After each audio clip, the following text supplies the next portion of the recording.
मृत्यु, यह शब्द सुनते ही दिल धड़क उठता है, क्योंकि दुनिया का सबसे बड़ा सत्य यही है कि हर कोई मरता है। राजा हो या रंक, अमीर हो या गरीब, कोई इससे बच नहीं सकता। लेकिन असली सवाल यह नहीं है कि हम मरते क्यों हैं। सवाल यह है, मरने के बाद आत्मा के साथ क्या होता है। क्या आत्मा सच में हमें देखती है? क्या वह हमारे घर लौटती है? क्या नरक, स्वर्ग और मोक्ष केवल कल्पना है या वास्तविकता? गरुड़ पुराण कहता है कि मृत्यु अंत नहीं, बल्कि आत्मा की सबसे रहस्यमय यात्रा की शुरुआत है। एक ऐसी यात्रा जहां न शरीर होता है, न नाम, केवल हमारे कर्म होते हैं।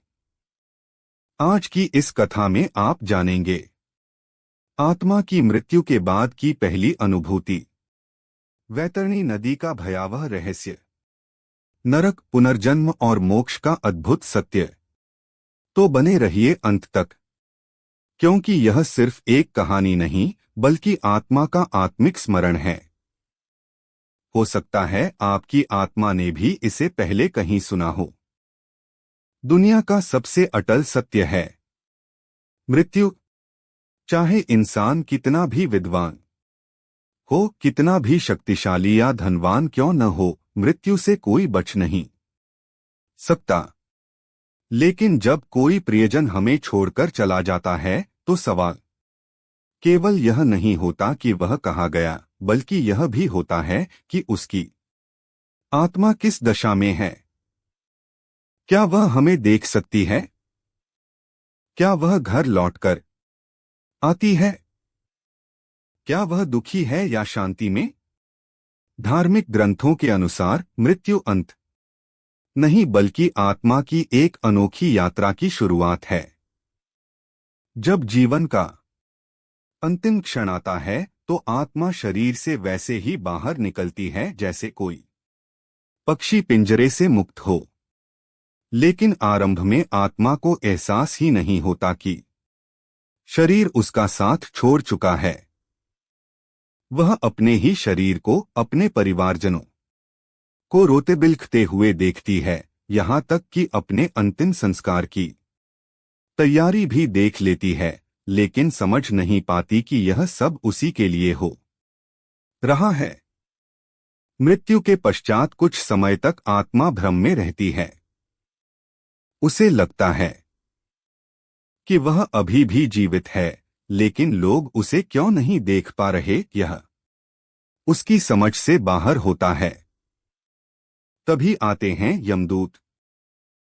उनका स्वरूप साधारण मानव जैसा नहीं होता, बल्कि आत्मा के कर्मों पर आधारित होता है। जिसने पुण्य किए हों, उसके सामने यमदूत शांत और सौम्य रूप में आते हैं, जैसे कोई साधु संत मार्गदर्शन करने आए हों। परंतु जिसने अधर्म और पाप किए हों, उसके लिए यमदूत का रूप भयभीत करने वाला हो सकता है। इस समय आत्मा अपने पूरे जीवन को चलचित्र की तरह देखती है। अच्छे बुरे हर कार्य उसकी आंखों के सामने आते हैं। यह किसी दंड जैसा नहीं होता, बल्कि एक दर्पण की तरह होता है, जिसमें आत्मा अपना वास्तविक स्वरूप देखती है। कहा जाता है कि अंतिम संस्कार के समय आत्मा अपने प्रियजनों के बहुत पास रहती है। वह उनके मन की बातें सुन सकती है, उनके दुख को महसूस कर सकती है, लेकिन कुछ कर नहीं पाती। यही उसकी सबसे बड़ी पीड़ा होती है। माँ की आत्मा अपने रोते बेटे को देखती है, पर उसे गले नहीं लगा सकती। पत्नी अपने पति को अपना सामान समेटते देखती है, पर उसे रोक नहीं पाती। इसीलिए इस समय किए गए मंत्र, प्रार्थनाएं और शांत भाव से किया गया स्मरण आत्मा को दिशा देने का कार्य करते हैं। जब चिता की ज्वाला धीमी पड़ती है, तब यमदूत आत्मा से कहते हैं, अब चलो, तुम्हें आगे की यात्रा पर जाना है। और आत्मा एक अंतिम बार अपने घर परिवार को निहारती है, जहां उसने हंसी खुशी, मोह और संघर्ष बिताए थे। यहीं से शुरू होती है आत्मा की 31 दिनों की रहस्यमयी यात्रा। पहले 13 दिन तक आत्मा पृथ्वी लोक के आसपास ही रहती है। वह अपने ही घर में अदृश्य रूप से मौजूद रहती है। देखती है कि कौन वास्तव में उसके जाने से दुखी है और कौन सिर्फ दिखावे के आंसू बहा रहा है। इन दिनों किए गए पिंडदान, तर्पण और श्राद्ध आत्मा को शांति और मार्गदर्शन देने का कार्य करते हैं। जब घर में कलह, उपेक्षा या श्रद्धा की कमी होती है तो आत्मा गहरे असमंजस में पड़ जाती है। वह बार बार लौटती है अपने पुराने बिस्तर के पास, अपने कपड़ों के पास या उस तस्वीर के पास जिसमें वह मुस्कुराती थी। धर्मग्रंथों के अनुसार मृत्यु के बाद आत्मा के सामने 3 मार्ग खुलते हैं और कौन सा मार्ग मिलेगा यह तय होता है उसके किए गए कर्मों से। पहला मार्ग आर्च मार्ग, देवयान मार्ग। यह मार्ग उन आत्माओं के लिए है जिन्होंने सत्य, तपस्या और धर्म का पालन किया। इसे स्वर्ग का द्वार भी कहा गया है। यहाँ आत्मा दिव्यता, शांति और सुख का अनुभव करती है। दूसरा मार्ग धूम मार्ग, पितृयान मार्ग। यह मार्ग उन आत्माओं के लिए होता है जिन्होंने न बहुत बड़े पुण्य किए न बड़े पाप। इन्हें एक मध्यवर्ती लोक मिलता है जहां वे विश्राम करते हैं और पुनर्जन्म या आगे की यात्रा की प्रतीक्षा करते हैं। तीसरा मार्ग अधःपथ या विनाश मार्ग, नरक लोक। यह मार्ग उन आत्माओं के लिए है जिन्होंने पापों से भरा जीवन जिया। यहाँ आत्मा को अपने कर्मों के अनुसार दंड भोगना पड़ता है। लेकिन इन 3 मार्गों तक पहुंचने से पहले आत्मा को एक भयावह परीक्षा से गुजरना पड़ता है, वैतरणी नदी। यह साधारण नदी नहीं बल्कि आत्मा की कसौटी है। जिन्होंने जीवन में सेवा, दान और सत्कर्म किए हों उनके लिए यह नदी निर्मल और सरल हो जाती है, जैसे कोई गंगा स्नान। लेकिन जिन्होंने पाप किए हों उनके लिए यही नदी रक्त, कीचड़ और भयावह जीवों से भरी दिखाई देती है। इसमें मगरमच्छ, विषधर सर्प और ऐसे अद्भुत प्राणी होते हैं जिनकी दृष्टि ही ज्वाला के समान जलाती है।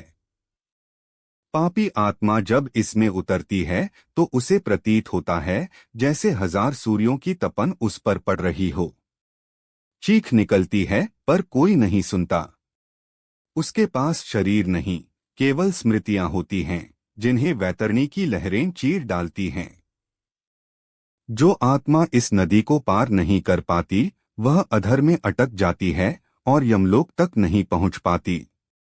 यही कारण है कि शास्त्र बार बार दान, गौसेवा, ब्राह्मण सम्मान और पवित्र कर्मों पर बल देते हैं, क्योंकि यही पुण्य वैतरणी पार करने में नाव का काम करते हैं।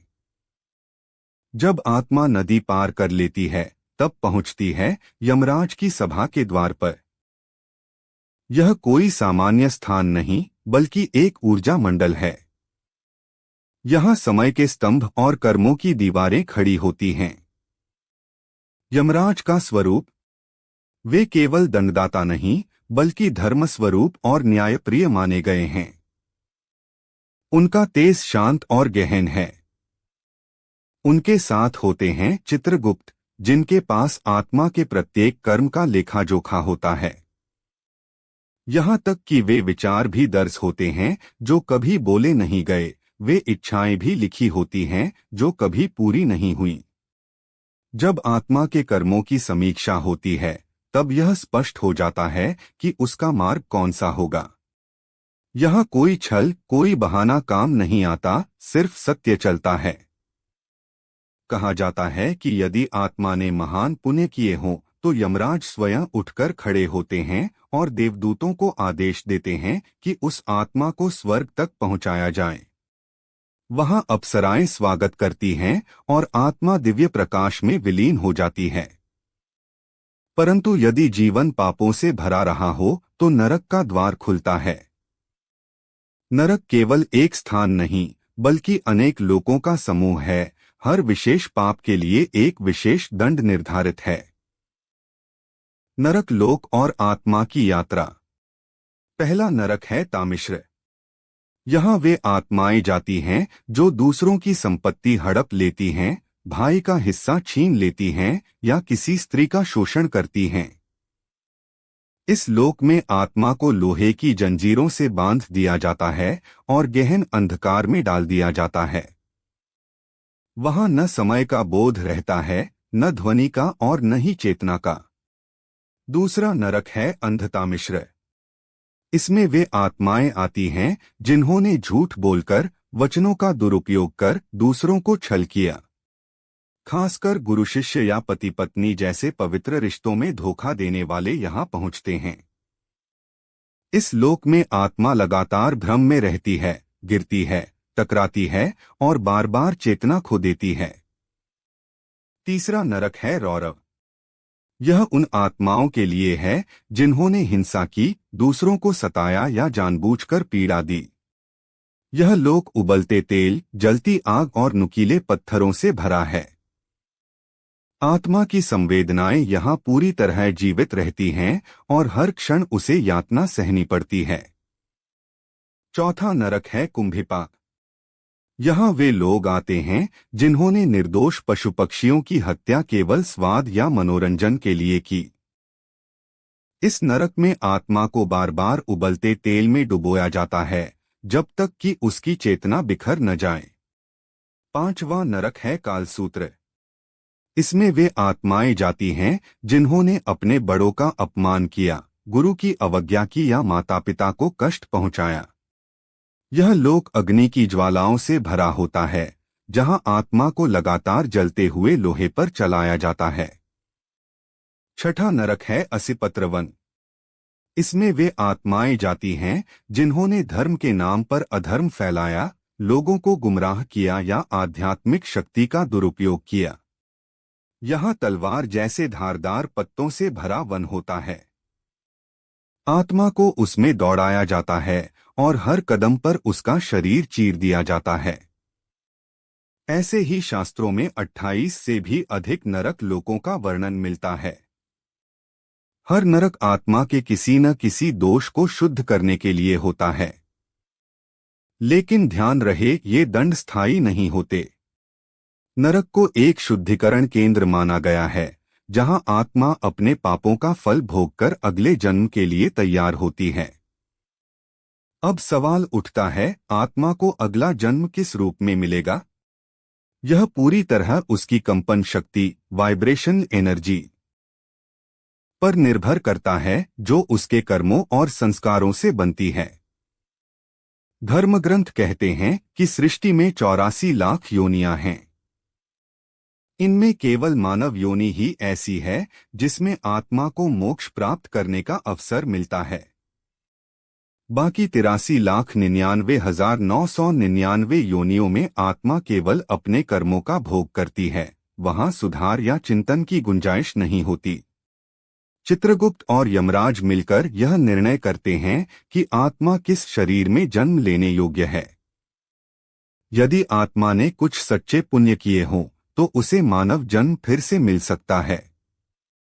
लेकिन यदि उसकी चेतना अभी भी लोभ, हिंसा या अहंकार से भरी हो तो उसे वैसी ही योनियों में भेजा जाता है। जिसने क्रूरता की हो वह मांसाहारी पशु के रूप में जन्म ले सकता है। जिसने लोभ किया वह कीट, चूहा या भोजन के लिए भटकने वाला पक्षी बन सकता है।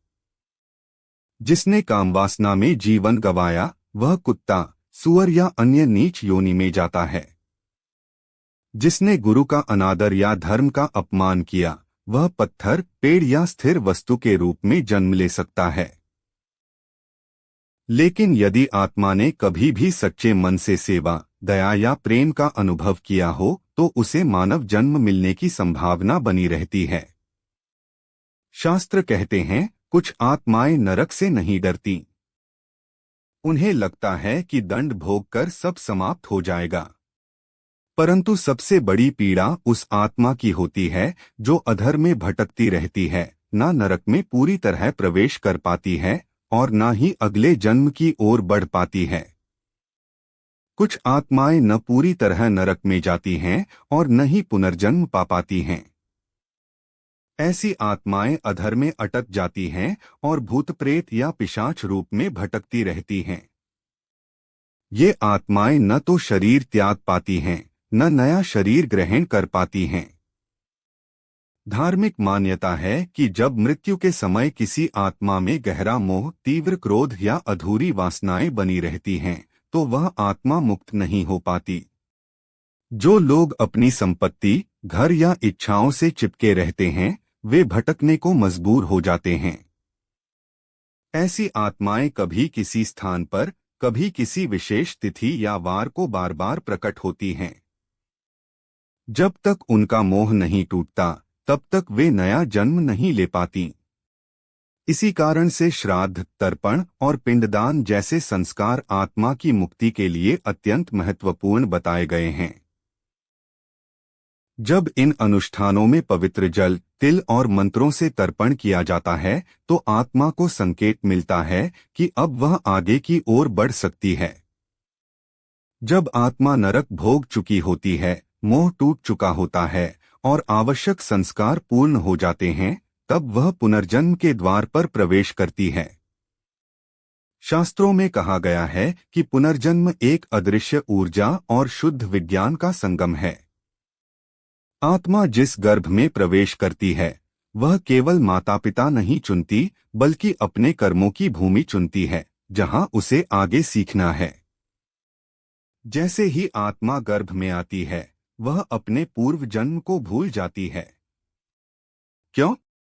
क्योंकि वह फिर से माया के आवरण में प्रवेश कर चुकी होती है। परंतु वह अपने साथ पुराने कर्म, अधूरी इच्छाएं और संस्कार लेकर आती है। गर्भ में प्रवेश के क्षण में ही आत्मा जानती है कि यह जीवन उसे क्यों मिला है, कौन उसका पिता होगा, कौन उसकी माता और किस प्रकार के अनुभव उसका इंतजार कर रहे हैं। गरुड़ पुराण में कहा गया है कि गर्भस्थ आत्मा पूरी तरह चेतन होती है। वह मां के हर भाव को महसूस करती है। उसका डर, प्रेम, भोजन और विचार सब आत्मा के सूक्ष्म शरीर पर असर डालते हैं। यहाँ तक कि मां के बोले गए शब्द भी गर्भस्थ आत्मा के मन पर गहरी छाप छोड़ते हैं। इसीलिए गर्भावस्था में रामायण, गीता, भागवत या सत्संग सुनने की परंपरा बताई गई है, ताकि आत्मा को दिव्य संस्कार मिलें। कहा गया है कि गर्भ में आत्मा हर दिन एक श्लोक जपती है, जिसे जन्मवर्ण मंत्र कहा जाता है।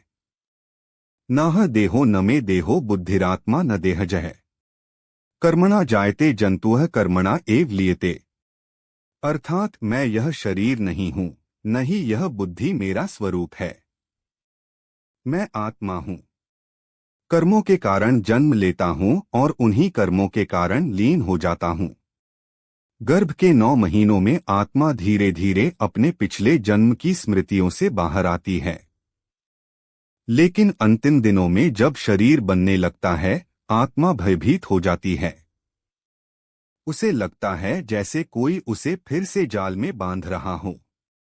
जन्म से पहले एक क्षण ऐसा आता है जब आत्मा सब कुछ याद कर लेती है, पिछले जन्म की अंतिम सांस, मृत्यु की पीड़ा, किए गए अच्छे बुरे कर्म और अपने प्रियजनों के चेहरे।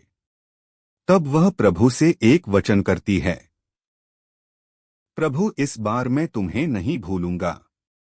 इस बार मैं मोह में नहीं बंधूंगा।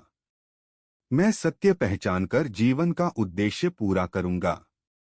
लेकिन जैसे ही आत्मा जन्म लेती है और पहली सांस के साथ पहला रोदन करती है, वैसे ही माया का आवरण उस पर गिर जाता है। फिर उसे दूध चाहिए, खिलौने चाहिए, खेल चाहिए और धीरे धीरे वह वादा भूल जाती है जो उसने ईश्वर से किया था। गरुड़ पुराण स्पष्ट करता है कि यही विस्मरण, भूल जाना, संसार का सबसे बड़ा मायाजाल है। जन्म लेना केवल एक नया शरीर पाना नहीं, बल्कि आत्मा की फिर से परीक्षा शुरू होना है। जो आत्मा अपने भीतर किए गए वचन को याद रखती है, जो माता पिता, समाज और लालच के बीच भी अपने सच्चे उद्देश्य को पहचान लेती है, वही इस जीवन में मोक्ष की ओर बढ़ पाती है। लेकिन जो आत्मा फिर से मोह, भोग और भ्रम में डूब जाती है, उसे मृत्यु और पुनर्जन्म का चक्र बार बार सहना पड़ता है। गरुड़ पुराण चेतावनी देता है कि यदि मनुष्य जन्म पाकर भी आत्मा जागृत न हो तो अगली बार उसे पशु, पक्षी या कीट रूप में भटकना पड़ सकता है। इसीलिए कहा गया है कि मनुष्य जन्म अत्यंत दुर्लभ है। यह केवल उन आत्माओं को मिलता है जो असंख्य योनियों में भटकने के बाद तप, तड़प और कष्ट झेल चुकी होती हैं। लेकिन केवल जन्म लेना ही पर्याप्त नहीं है। आत्मा को अपने कर्मों का फल भोगना ही पड़ता है। जो कर्म पिछले जन्मों में बोए गए, वे इस जीवन में प्रारब्ध रूप में अंकुरित होते हैं। प्रारब्ध वह कर्मफल है जिसे कोई भी साधना, व्रत या तीर्थयात्रा बदल नहीं सकती। इसीलिए कोई बच्चा जन्म लेते ही विकलांग होता है, कोई निर्धन, कोई अनाथ और कोई राजयोग से संपन्न। कोई धन, सौंदर्य और बुद्धि लेकर आता है तो कोई विपरीत परिस्थितियों में जन्म लेता है। यह सब संयोग नहीं बल्कि पिछले जन्मों के संस्कार हैं। जिस आत्मा ने पूर्व जन्मों में तप, दान और सेवा की हो, वह इस जन्म में सहज भक्ति, प्रतिभा और आकर्षण लेकर आती है। वहीं जिसने छल, घृणा, अभिमान या अन्याय किया हो, वह इस जीवन में किसी न किसी पीड़ा को साथ लेकर आता है। लेकिन गरुड़ पुराण कहता है, पीड़ा दंड नहीं है, अवसर है।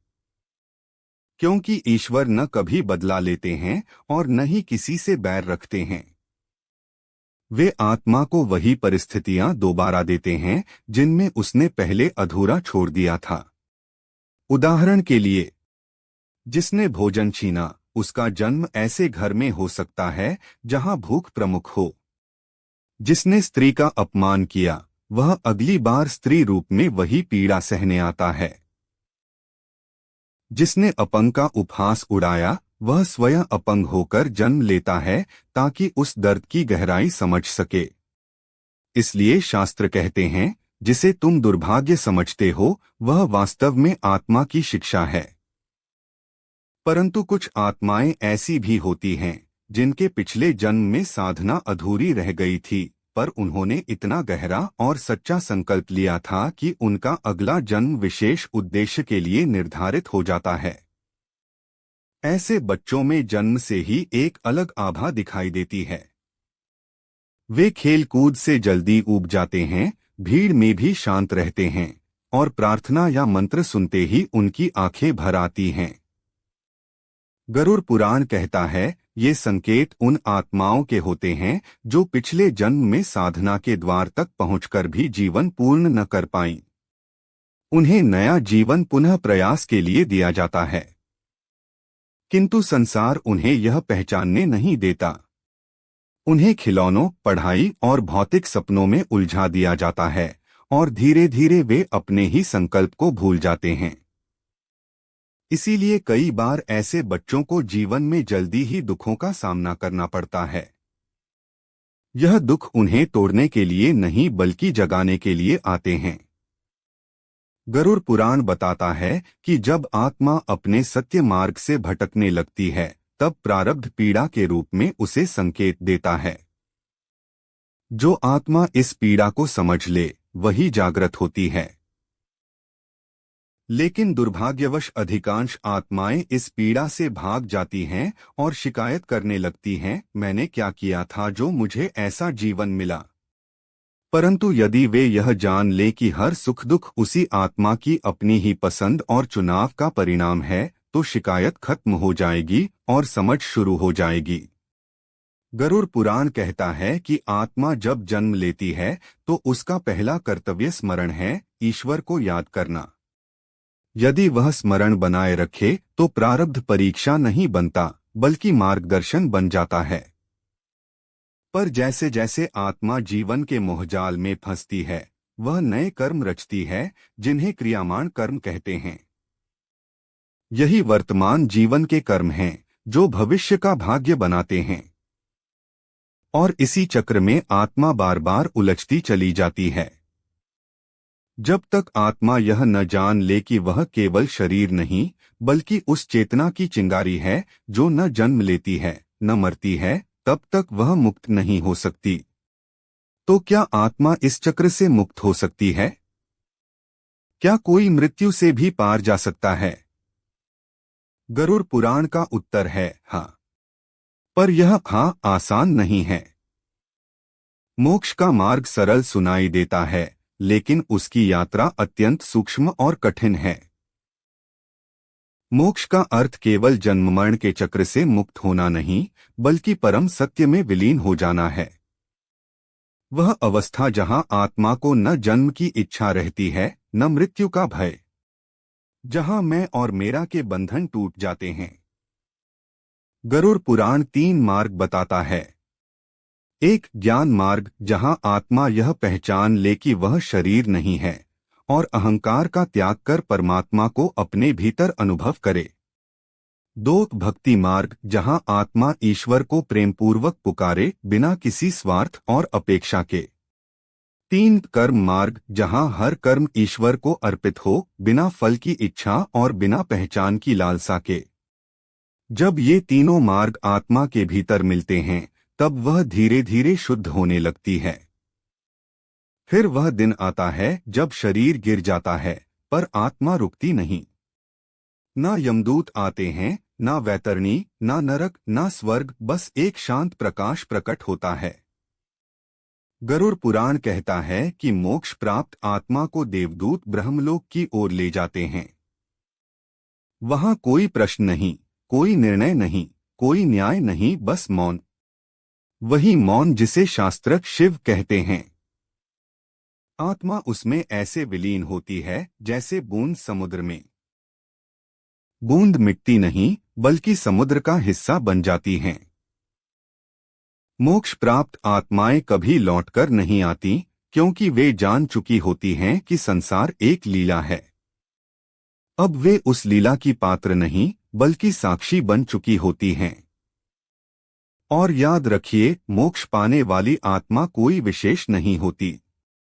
वह भी हमारे बीच से ही कोई होती है जिसने कभी रोया था, टूटा था, भटका था, लेकिन अंततः अपने भीतर के उस प्रकाश को पहचान लिया था जिसे आत्मा कहते हैं। तो मित्रों, मृत्यु केवल शरीर का अंत नहीं है बल्कि आत्मा की यात्रा का नया आरंभ है। यह यात्रा यमलोक से, पुनर्जन्म और प्रारब्ध से होती हुई चलती है। लेकिन जो आत्मा इस चक्र के पार चली जाती है वही जान पाती है कि वह स्वयं ईश्वर की ही एक बूंद है। और यही है अंतिम सत्य, जिसके बाद जानने के लिए कुछ शेष नहीं रहता। यदि यह स्मरण आपके हृदय को छू गया हो तो इसे किसी और आत्मा तक जरूर पहुंचाइए। आपकी राय हमारे लिए अमूल्य है, इसलिए कमेंट में जरूर बताइए कि आपको यह वीडियो कैसा लगा। और ऐसी ही और दिव्य कथाएं सुनने के लिए हमारे चैनल को सब्सक्राइब करना ना भूलें।